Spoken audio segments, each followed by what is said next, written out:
Doing an exhibition is hard enough when the subject is someone who's produced a lot of work that you simply have to find room on the walls for. With Steve, I think the subject is really hard because the challenge there, and the challenge that I think Kevin really understood, was how do you actually take the exhibition visitor into Steve's mind?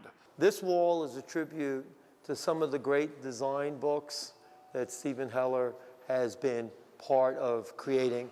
Represented here at the exhibit is every book that Stephen Heller had been part of, 120, I believe. They're represented either on the floor, on the wall, and in some cases, the actual books are here.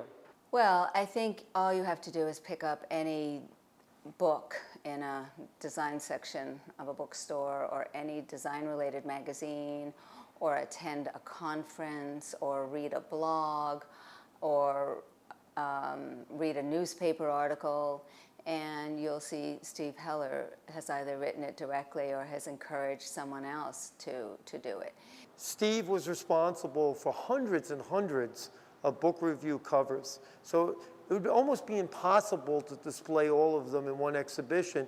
So we chose to build this newsstand to exhibit or feature about 30 or 40 of them, but also include on a big flat screen TV a wonderful slide presentation of the other covers, and plus, as a little added feature, in between the covers, we have this wonderful footage of an actual New York City newsstand proprietor working the newsstand.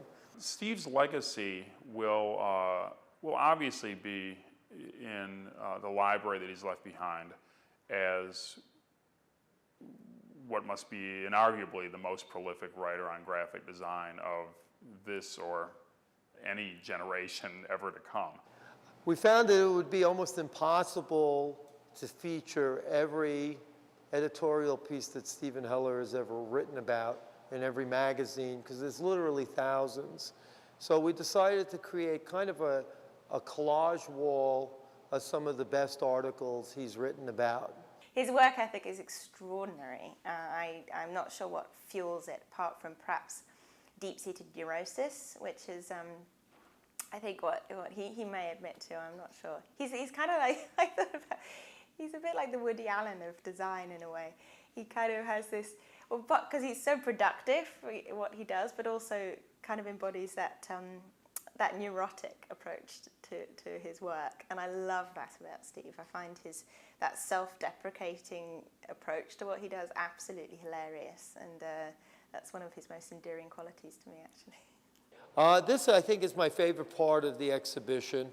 After visiting Steve's studio, I was amazed at this little apartment that he has primarily just to store his possessions or the objects he's collected over the years. After seeing this room, it just became obvious to me that this room represents the inside of Steve's brain, or the closest we'll get to seeing the inside of Stephen Heller's brain. If I made a list of who inspired me as a designer, it'd be a long list of people who had done design work, posters and things that I'd seen and been inspired by. But there'd be one name on that list where the inspiration came not from the work, but from the thinking, and that's Steve Heller. And I suspect that I'm not alone there. I know I'm not alone there. And with Steve, the output has been so substantial and so staggering that when I think about the exhibition, I realize now that there's a good chance that when people look back, they'll say, you know, why did they have that exhibition so early? You know, he had only published, you know, 1,000 books at that point, and they should have done it after the 10,000th book, which was much more of a landmark. I think what would for anyone else be seen as an exhibition that was sort of a summary of a whole life will appear when we look back as a snapshot of a guy in a hurry to get from one place to the next. And I don't think he's ever going to get to that place that he's going to, but I think that journey is what's inspired me and inspired so many people, and will continue to do so as long as Steve keeps going and going and going.